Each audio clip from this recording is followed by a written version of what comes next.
16வது நிதிக்குழு பரிந்துரை ஏற்கப்படுவதாக நிதியமைச்சர் நிர்மலா சீதாராமன் அறிவித்துள்ளார். 2026-27 நிதி ஆண்டுக்கான மத்திய பட்ஜெட்டை மக்களவையில் இன்று தாக்கல் செய்து உரையாற்றிய நிர்மலா சீதாராமன், வருமான வரி கணக்கு மற்றும் வரிச்சட்டம் வரி விலக்குகள் குறித்து அறிவிப்பு வெளியிட்டார்.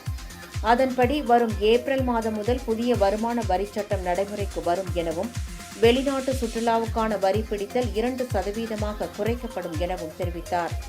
வருமான வரி கணக்கு தாக்கல் செய்ய அவகாசம் மார்ச் 31ஆம் தேதி வரை நீட்டிக்கப்படும் எனவும், வருமான வரி கணக்கு தாக்கல் செய்வது எளிமையாக்கப்படும் என்றும் அவர் கூறினார். விபத்துக்கான இழப்பீட்டுத் தொகைக்கு வரிச்சலுகை அளிக்கப்படும் எனவும், வருமான வரி பிடித்தல் தொடர்பான விதிகள் தளர்த்தப்படும் எனவும் அவர் தெரிவித்தார். மருத்துவம், கல்வி கடனுக்கான வரி 5%ல் இருந்து 2% குறைக்கப்பட்டுள்ளது எனவும், இந்தியாவில் தரவு மையங்கள் அமைக்க ஊக்குவிக்கப்படும் எனவும் அவர் தெரிவித்தார்.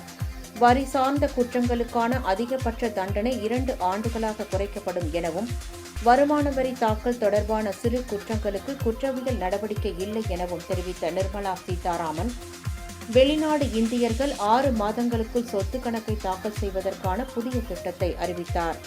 சாதாரண குடிமக்கள் தாக்கல் செய்யும் வகையில் எளிய முறையில் வருமான வரி தாக்கல் முறை அமையும் எனவும், தனி நபர்கள் வழக்கம் போல் ஜூலை 31ஆம் தேதி வருமான வரி கணக்கு தாக்கல் செய்ய அவகாசம் வழங்கப்படும் எனவும் நிர்மலா சீதாராமன் கூறினார்.